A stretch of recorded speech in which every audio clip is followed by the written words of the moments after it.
Compartir parte de las grandes verdades de nuestro gran Dios y Salvador Jesucristo es una gran bendición.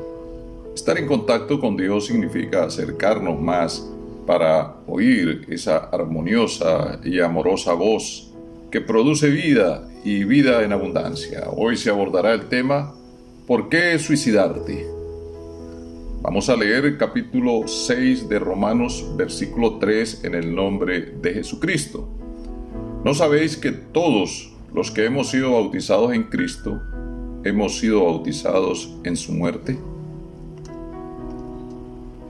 El suicidio, según los psicólogos, los psiquiatras, es un misterioso comportamiento de autodestrucción y es muy común en todas las generaciones, en todas las culturas del mundo, y según las estadísticas norteamericanas, constituye en aquella nación la novena causa de muerte. Esto representa unos 30,000, 35,000 muertes durante cada año a causa del suicidio. Cierto que es alarmante esa realidad. Y cuando se revisan las estadísticas mundiales, la OMS, la Organización Mundial de la Salud, considera que 800,000 a 900,000 personas se suicidan anualmente, registradas. Esto efectivamente es alarmante. Y los creyentes se suicidan, surge esa interrogante. Vamos a la Biblia. El primer hombre que se suicida, según el registro bíblico, es Sansón.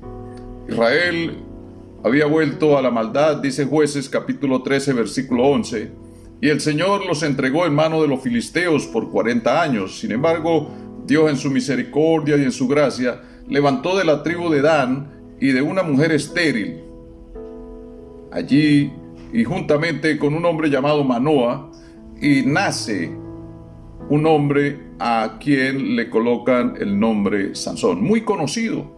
Pero el propósito de este hombre era salvar a Israel de manos de los filisteos, así dice el versículo 5. Sin embargo, Sansón, no entendiendo los propósitos de Dios, se enfocó en sus determinaciones firmes de hacer lo contrario para lo cual había sido elegido. Llevó una vida desordenada y finalmente lo vemos suicidándose. Capítulo 16 de Jueces, versículo 30 dice que Sansón se asió, se abrazó a las dos columnas centrales del templo dedicado a Dagón y lo derribó. Este acto de Sansón, aun cuando fue una venganza, sencillamente fue un acto de suicidio. Luego conseguimos a un rey llamado Saúl, primer rey de Israel, pero también le faltó a Dios, le falló al Señor. Dice 1 Samuel capítulo 15, versículo 11, que Saúl se volvió en pos de aquel quien le permitió ser rey. No cumplió las palabras del Señor, desechó el mandamiento. Y dice el versículo 19, en otras palabras, podemos discernir que se le subió la investidura de rey a la cabeza. Su mirada fue colocada en un botín, en unas riquezas, y el verso 26 declara que el Señor lo desechó. Nótese algo importante, y a pesar de haber sido desechado, este rey siguió un tiempo gobernando. Y dice el capítulo 31 que en una guerra fue alcanzado por los escuderos y tuvo gran miedo, porque es que el hombre sin Dios está acobardado ante el enemigo. Y pidió a uno de sus soldados que lo matara por temor al escarnio, a la afrenta, a la burla. Pero el escudero se negó. Sin embargo, Saúl tomó su propia espada y se dejó caer sobre ella. Es decir, se suicidó. Segunda de Samuel, capítulo 17, versículo 23, se refiere a otro hombre llamado Ahitofel, un asesor, un consejero muy reconocido. Dice que era un consejero, uno de los consejeros principales del rey David, y luego se hizo consejero del insurrecto Absalón.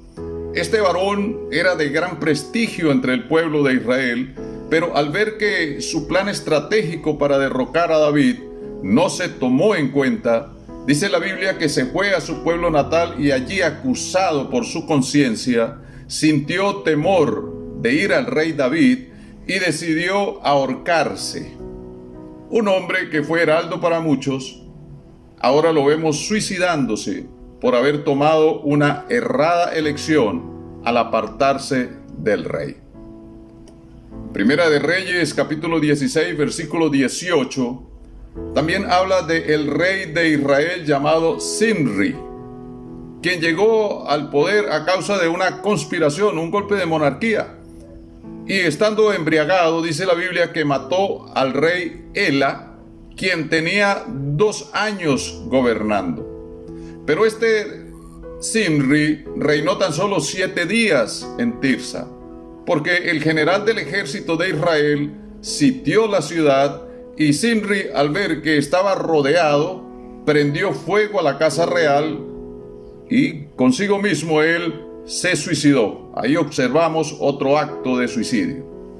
En pleno nacimiento del cristianismo, uno de los evangelistas, Mateo 27:5, él declara que Judas Iscariote, discípulo y tesorero del ministerio de Cristo, también a causa de su maldad, al ver que Jesús era condenado a muerte y considerando que él había entregado sangre inocente, dice la Escritura que salió del templo, fue y se ahorcó. Es interesante revisar las causas, ya que el suicidarse simplemente es la consecuencia. El ahorcarse, el quemarse a lo bonzo, como se llama, o la autoinmolación, o el autoapuñalamiento, simplemente son estilos de suicidio. Si pensamos en estos 5 personajes, en diferentes tiempos, todos del pueblo de Dios, con llamamiento, con elección, pareciera incoherente que se hayan suicidado. Entonces, lo importante para nosotros no es la consecuencia, sino vamos a revisar la causa, que es lo que nos interesa. Entonces, ¿cuál sería la causa de esos suicidios? Veamos a través de la Biblia. Primero, desacatar los propósitos de Dios. Ten presente, los desacatos son temporales. Y ahí la razón para pretender argumentar y autojustificar una determinada acción u omisión. La tendencia del ser humano ha sido de cumplir sus propias metas, sus propios planes, sus propios proyectos, y a veces a eso le llamamos bendición. Incluso los psicólogos, los terapeutas refieren mucho sobre la importancia de tener un proyecto de vida. Y esto no es incorrecto. Lo inapropiado es cuando en ese proyecto nos olvidamos que el mañana no está en nuestras manos y dejamos fuera a nuestro Dios. La Biblia dice en Romanos capítulo 1, versículo 28, y como ellos no aprobaron tener en cuenta a Dios, Dios los entregó en el sentido de que les permitió que siguieran sus propios planes acorde a una mente reprobada.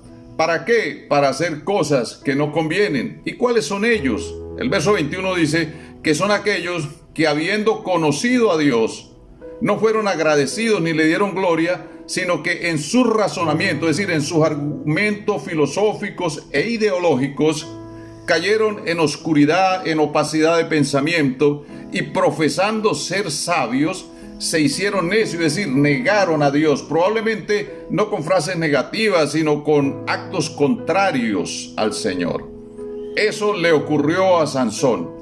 Este negocio de servir a Dios no es lo que yo pienso, lo que yo creo o lo que yo considero. Es hablar, es pensar y actuar como dice el Señor a través de su palabra. Acá no pueden existir sentimientos. Sansón fue elegido para salvar a Israel de los filisteos, no para demostrar su fuerza, tampoco para elogiar las paganas, ni para desobedecer a vuestros padres. Por eso perdió los ojos físicos.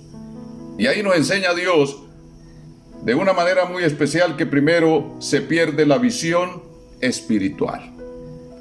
Un segundo aspecto a considerar es la desobediencia a la voz de Dios. Obtener responsabilidades sin estar preparado para asumirlas es peligroso cuando nosotros consideramos que somos nosotros y no consideramos que es Dios el que capacita. Por eso observamos acá, y esto ocurre con mucha frecuencia cuando algunos creyentes asumen cargos, asumen ministerios, y luego empiezan a creer que ya están en una condición de súper y autosuficiente. Su autoridad es la jerarquía eclesiástica y se olvidan que el único grande se llama Jesucristo. Desconocer la soberanía de Dios reduce al hombre a nada y lo induce a desechar los mandamientos divinos. A Saúl se le subió el reinado a la cabeza y se olvidó que estaba ahí a causa del genuino rey. Un tercer aspecto que también es importante analizar como un causal del suicidio de estos hombres es el engaño. Muchos miembros, pastores y líderes sufren del síndrome de Acán porque tienen sus paquetes guardados. Creen estar engañando a Dios, aunque saben que Dios no puede ser burlado. Ahitofel actuó de manera desleal con el rey, con el pueblo. Quiso engañar, actuando a favor del rey, pero a su vez congraciarse con aquel hijo que se sublevó contra la autoridad paterna. A veces se cree que por tener el nombre o por desarrollar un ministerio eres inmune y puedes participar de pecados ajenos. La Biblia advierte en Proverbios capítulo 1 versículo 10, dice: si los pecadores te quisieren engañar, no te dejes llevar o enredar con ellos, porque Levítico capítulo 5 versículo 1 advierte y dice que cuando se es testigo por vista o por conocimiento de hecho y no se denuncia, el tal llevará ese pecado. Primera de Timoteo capítulo 5 versículo 22 en la parte B recomienda no participar en pecados ajenos para conservarse puro. Ahitofel se hizo partícipe con Absalón, tipo de Satanás, quien quiso ser semejante al Rey de Reyes. Un cuarto aspecto son las acciones desenfrenadas. El desenfreno es una reacción típica de personas que pierden el control emocional, el control psíquico o el control espiritual. Hay personas por un determinado momento o por una determinada situación gozan de una autoridad delegada, pero cuando se desenfrenan es peligroso. Cuando el creyente se desenfrena, cometemos errores, cometemos locuras. Segunda de Crónicas, capítulo 16, versículo 9, Dios condena las acciones alocadas.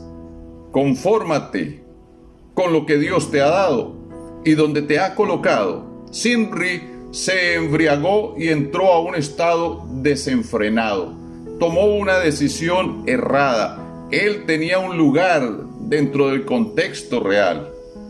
La Biblia recomienda en Efesios capítulo 5 versículo 18 que el continuo llenado que no produce desenfreno es estar rebosante de la presencia del Señor, esto es, llenos del Espíritu Santo. Un quinto aspecto que es importante considerar es la idolatría. Hay seguidores de Jesús en todos los niveles eclesiásticos que andan con la perspectiva de Judas Iscariote. Esto no es un secreto de Estado. Es decir, andan llenos de avaricia, viven con un afán de poseer muchas riquezas por el solo placer de acumularlas sin compartirlas con nadie. Eso lo veíamos en este tiempo de pandemia al inicio. Había mayor preocupación por un elemento llamado dinero que por una situación de la vida real que estaba sucediendo. La Biblia dice en Colosenses capítulo 3 versículo 5 que dicha actitud es idolatría y por ende es terrenal y debe hacerse morir.